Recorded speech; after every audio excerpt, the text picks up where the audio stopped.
Joining us in studio is Ted Harvey. Ted Harvey is a storied career here in Colorado. He served at the Independence Institute as the program director, and then he was elected to both the State House and State Senate. Worked as the leader of the Committee to Defend the President and the Committee to Defeat the President, which were PACs in support of Donald Trump. Ted, thanks so much for being in the studio. Well, good morning. Thank you for having me on. I appreciate it. It's a big morning. Donald Trump is essentially the nominee. Let's start there. What do you think of this? Is this good for the country, good for the state of Colorado? Well, it's definitely good for the country. It's good for the Republican Party. We can now unite around Donald Trump and focus on who the real enemy is, which is Joe Biden and the Democrats and the radical policies of this administration. And I think it's great for America because I think Donald Trump was undoubtedly the best president of my lifetime. And that says a lot because I worked in the Reagan administration. I'm a huge supporter of Ronald Reagan. But if you look at all of the policies that Donald Trump was able to get passed in his short 4 years while under attack from his own administration and from the intelligence community and the social media and the mainstream media, he had an incredible success rate across on all of the issues that I'm passionate about. So I'm excited that he is undoubtedly the nominee for the Republican Party. And I think if the naysayers out there will come around and get behind his candidacy, we can focus on who the real enemy is. Yeah. Do you think Nikki Haley should have just straight up endorsed Donald Trump? Well, if a tree falls in the wood and nobody's listening, does the tree really fall? Nikki Haley had no support across the country. She didn't win but one small state. And I think that everybody in this party realizes that Donald Trump was going to be the nominee 2 years ago. And I told I was always saying that DeSantis shouldn't get into the race. He's not going to win. The base of the Republican Party is wholly behind Donald Trump.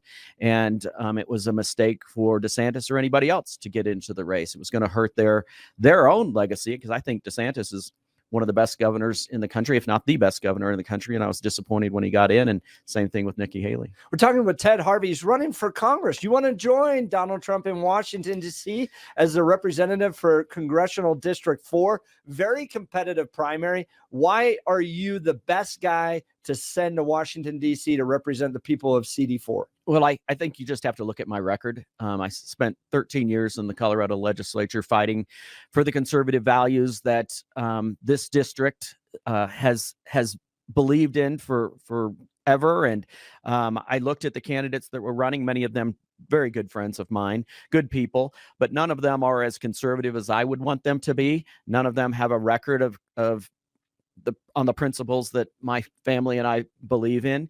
And they've all of the elected officials have compromised on one issue or another in their term in the legislature. And then the others, I firmly believe Congress is not a place to learn on the job. And we need to send somebody to Washington. Let's go to Kay, line 2. She wants to talk specifically about Ted Harvey, who's in studio with us. He's running for Congressional District 4, website tedharvey.com. tedharvey.com. Kay, you're on the Jeff and Bill Show, News Talk 710 KNUS. Good morning, Kay. Good morning. I went on a trip with Ted Harvey to Grand Junction, and I am so happy that he is running for office. If you want somebody that really loves the United States of America, that is Ted. I just am so happy, and I hope he makes it. And I'm a little nervous, but I just wanted to say that, yay. Well, God bless you. Thank you very much. Nice. I appreciate it. That bus trip that she's talking about was when Obama was in office and he was pushing the Obamacare. And he wouldn't come to Denver because he knew that the rallies and the opposition would be so big. So he went to Grand Junction rather than Denver. And I chartered a bus, and we had about 60 people go over to Grand Junction to protest him. So it was great. We had a lot of great patriots that went over to Grand Junction. You've been active in Colorado and trying to advance conservative issues in Colorado for many years. For for many, many years. I'm not going to say how old I am, but today is my birthday. But to this point, Ted, I want to talk to you about this. There's people that are in the movement because they care about the issues, right? And it doesn't matter what they're doing. It's like me, running a think tank at CCU, being on the radio. Maybe someday I'll run for office. I don't know. Doesn't really matter to me. I get to wake up every single day and go out there and try to advance Christian conservative values in the public square. That's what matters to me. The radio show. I did. Did you? Yeah, I thought I did. Yes, he did. Yeah. Okay, good. He Okay. threw that in there. Okay, good. I was like, wait, I'm over here going, wait, hey, my friend is the. I actually am really here for you, Bill. It is kind of special. We have that moment in the morning, Ted, again, Ted, that's where Jeff and I will hold hands, we will gaze longingly in each other's eyes and go. As we were All saying right. during the break, I don't understand how they can do this They get together. along without killing each other. I know. We have so much fun off the air, Glass helps with the separation. yeah, it does. But Ted, you strike me as a guy that will continue to do this work irregardless of what happens in the primary. It's about the mission itself. That's exactly Because we right. run into these guys that I've never really heard of them before they pop up, and they think it would be nice to be called a congressman. They like that idea. It would walk into a room, I'm called a congressman. I've been successful in business, but you seem to be a movement-oriented guy. Yeah, that's exactly right. That's why I've been involved in this fight for all of these decades. It is the movement. My family and I certainly haven't done it for some get rich. I made $30,000 a year for 13 years when I was in the legislature, and my wife was a charter school teacher. So I can assure you we didn't get rich doing that. But it is the cause. It is the movement to save America and to push our conservative Christian values forward and to fight the radical immoral left that is trying to destroy America and trying to destroy the values that our country was founded upon. And that's why I am in this fight. And it certainly isn't for the title, but I do believe that we need to elect solid, godly men and women to go to Washington, D.C. to fight for our country and to make sure that the globalist establishment in Washington, D.C. fail. And that's why I've decided to get into this race. Let's take a few calls. Johnny, you're on the Jeff and Bill Show, News Talk 710 KNUS. Good morning, Johnny. Thanks so much for waiting. Good morning. Yeah, if I was in this district, I would probably put a vote towards him. God But, bless you. Nice. But I was just thinking about, you were saying like Haley not endorsing. If Democrats gave you money, and maybe they missed this with Ron and those other guys when they gave Ron the money, they probably had her sign a clause saying, if we give you this money, you have to promise not to endorse. You can go around it, but you can't say it. And you can keep that money in your coffers and we won't put up any fuss or whatever. And if you do something like Fannie did and you use that money for your boyfriend, no big deal. Johnny, I appreciate the call. I do think there's probably something to the fact that Democrats were pouring a lot of money into Nikki Haley's campaign, that she's not quite maybe part of her reason for not endorsing Trump right away is that reality.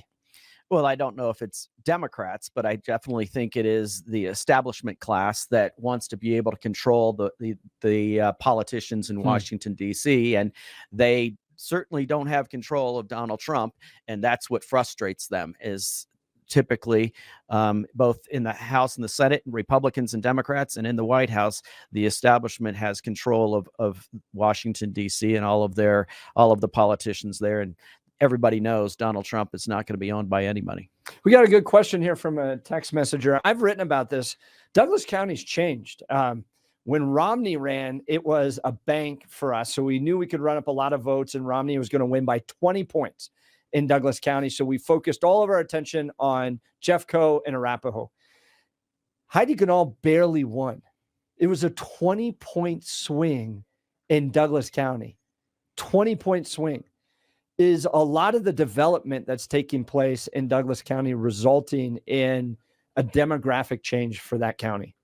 Well, I think you've seen that demographic change over the last 2 decades. Arapahoe County used to be almost all Republican led in almost every seat in that county. And now there's not one Republican elected in Arapahoe County. Same thing with Jefferson County. I think demographically, the whole metropolitan area is aging and changing.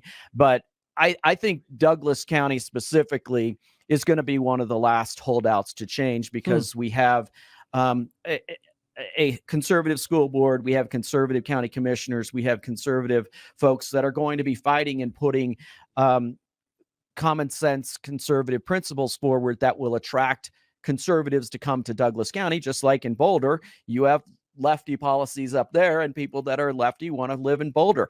Douglas County will be the stronghold for conservatives in the metro area. And if you want to have, low taxes and more freedom, come to Douglas County, and you want to have good schools that aren't pushing all kinds of immoral things through the school system, come to Douglas County. All right, let's go to Nancy. Aurora used to work with Ted. Hey, Ted. I don't know if you remember me. I worked for the Senate. Yes. How are you?